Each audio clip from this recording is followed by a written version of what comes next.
নমস্কার বন্ধুরা, নীলিশ ব্লগে সবাইকে স্বাগত জানাই। আমি নীলিমা চলে এসেছি কিন্তু আবারও একটা নতুন ভিডিও নিয়ে। আর আজ কিন্তু মা বাড়িতে নেই, তার জন্য সকালে মা কিন্তু খেতে দিতে পারেনি ওদেরকে, মনে ছিল না। আমাকে ফোন করে বললো ওদের খেতে দেওয়ার কথা, আমি ওদের এখন ছেড়ে দিলাম দিয়ে। আর এই দেখুন খাবারের কুটোটা নিয়ে এসেছি, আর এখন কিন্তু একটু খাবারের কুটোটা নাড়া দিয়েছি, আর ওরা কিন্তু সবাই চলে এসেছে খাবার খাওয়ার জন্য। তো ওদেরকে আমি খেতে দিয়ে দিয়েছি। আর এগুলো সব কিন্তু দেশি মুরগি। আমাদের কিন্তু সেই যে অনেকদিন আগেই, তোমরা যারা আমার ভিডিও দেখছো তোমরা জানো যে আগে ওই মুরগিগুলো মরে যাওয়ার পরে আর তত একটা ভিডিও করতে পারিনি। আবার কিন্তু এই যে সাদা মুরগিটা আর ওই দেখুন আর একটা লাল মুরগি, এদের বাচ্চাগুলো এইগুলো। লাল মুরগিটার বাচ্চা আরও আছে, কিন্তু ওই মুরগির সাথে আছে, ব্রয়লার মুরগির সাথে। আর এগুলো কিন্তু এই সাদা মুরগির বাচ্চা। তো এদেরকে খেতে দিয়ে দিয়েছি, এরা এখন খেতে শুরু করেছে। আর এই দেখুন বিকালের দিকে আমি কিন্তু আবার চলে এসেছি ওদেরকে খেতে দিতে।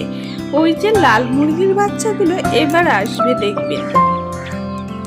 এই দেখুন এই বড় বড় মুরগির সাথে যে ছোট ছোট দেশি মুরগিগুলো আছে ওগুলো কিন্তু ওই যে লাল মুরগির বাচ্চা। তো এই যে খাবারের কৌটাটা আমি একটু পরিষ্কার করে আর ওদের কিন্তু খেতে দেব। আর দেখুন খাবার খাওয়ার জন্য এমন করছে, হাঁটতেই পারছি না আমি। আর খাবারটা দেওয়া শুরু করেছি যে এই সব কিন্তু চলে এসেছে খাবার খেতে। আর দেখুন ওদের তো অনেকক্ষণ আটকানো ছিল, এখন যেহেতু বিকালের দিকে ছেড়ে দিয়েছি ওরা কিন্তু খেতে শুরু করে দিয়েছে।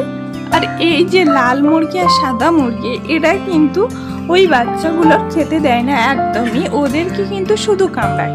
তার জন্য আমি ভাবছিলাম ওদেরকে একটু ধরবো, আর কিন্তু ধরতে পারলাম না, ছুটে চলে গেছে। আর এই দেখুন সাদা মুরগিটা ভয়তে কত দূর থেকে ঘুরছে। আর ওরা কিন্তু অনেক মুরগি চলে গেছে ভয়তে, আবার কিন্তু ওরা সবই চলে আসবে খেতে। আর এই দেখুন একদমই জল নেই, বাবা ওদেরকে কিন্তু দুপুরের দিকে জল দিয়েছিল, আর জলটা কিন্তু সব খেয়ে নিয়েছে। তো এখন আমি যেহেতু ওদের খেতে দিয়েছি, এখন আবার যাব জলটা আনতে, কারণ পুকুর থেকে একটু ভালো করে ধুয়ে নিলাম। এখন আমি কিন্তু ওরা যেহেতু কলের জল খায়, তার জন্য আমি কিন্তু আবার কলের জলটা এনে ওদেরকে খেতে দেব।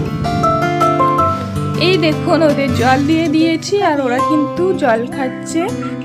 আর এই মুরগি ঘরগুলো কিন্তু খুব একটা বড় নয়, তার জন্য মুরগিগুলো ওর ভিতরে আর জায়গা হচ্ছে না, তার জন্য নতুন একটা মুরগি ঘর তৈরি হচ্ছে। আর এই যে আমাদের নতুন মুরগি ঘর কেমন হয়েছে অবশ্যই জানাতে ভুলবেন না। তো বন্ধুরা ভিডিওটি আর বেশি বড় করলাম না, এখানেই শেষ করছি। আরও নিত্য নতুন ভিডিও পেতে আমার চ্যানেলটি এখনই সাবস্ক্রাইব করুন।